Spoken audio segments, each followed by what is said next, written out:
When the politicians turn our political discourse into a spectacle, we must pose the questions that they are too embarrassed to ask. As a self-described fool, have you ever seen Congress do anything more foolish than you? Quite a few times. Quite a few, like maybe 1,000? More. Maybe 1,000,000? More. A bazillion, gazillion, trillion? Probably. Politicians are growing increasingly thin-skinned and hostile to critical challenge, which is exactly what our founding fathers were concerned about when they empowered a free press to keep the politicians in check.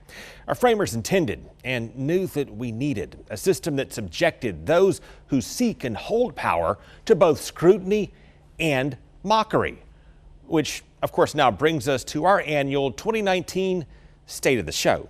Madam Speaker, presenting the President of Money, Power, and Politics, Craig Patrick.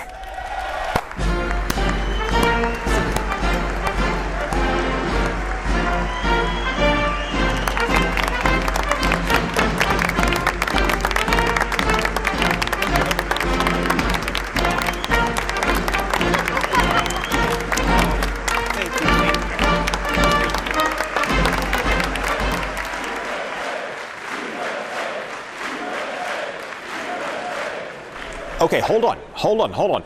Everybody, instead of chanting USA when you know you're failing, everybody just say whoa. Whoa! That was kind of a weird way to say it, but thank you. Our first announcement of the night, Ms. Nielsen, I'm sorry to say you've already been voted off the island. If you would, yes, just please head on up to the front. Yeah, that's it. Awkwardly step away and just duck under the bleachers with all the rest. And that brings us down tonight to our final two tributes. Congratulations, Katniss and Peeta. Oh my God, that's so sad. It is sad, but contrary to what President Trump's critics may think, this age of drama, conflict, and reality show politics did not start with Trump. It took off long before Trump, and both parties have a hand in it. What do you have a higher opinion of, Congress or dog poop? And sadly, the politicians who say they want to step up and elevate the civil discourse inevitably wind up stepping right into the spectacle, which inspired me to think of how Ken Burns could start his next documentary series. The party establishment bucked their swaggering frontrunner and embraced a young man from Florida who promised to focus the war on issues and substance. And so, General Rubio accused his rival of peeing his pants. He doesn't sweat because his pores are clogged from the spray tan that he uses. He's going to make America orange.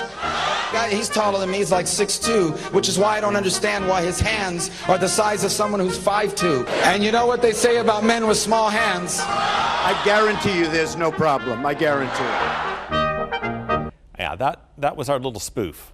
But here is the underlying truth directly from the source. When I was doing that, all these networks would cut in live to events they never cut in live before. That sort of conflict drives more ratings. People have figured that out, and that's how they get on television. Politicians get that. They recognize that I want to be on the news, I need to say outrageous things, and so it feeds into it. Do you regret those insults back and forth, the tit for tat? Yeah, and I said it at the time because it's not who I am, it's not why I ran. You know, I felt that for that brief period of time, I wasn't running the kind of campaign that I wanted to run, and it wasn't who I am or who I endeavor to be, and I thought it embarrassed my family and my children, which is something I never wanted to do. This started more than 20 years ago. First, politicians stacked congressional districts with voters from one party or the other. This encouraged the federal lawmakers to be as partisan as they can be because they know their paths to re-election are to cater only to their bases. And then media splintered into thousands of sites and channels that focus on commentary from the far left or the far right. And then the age of social media locked people into those floods of information and, in many cases, misinformation from one side only.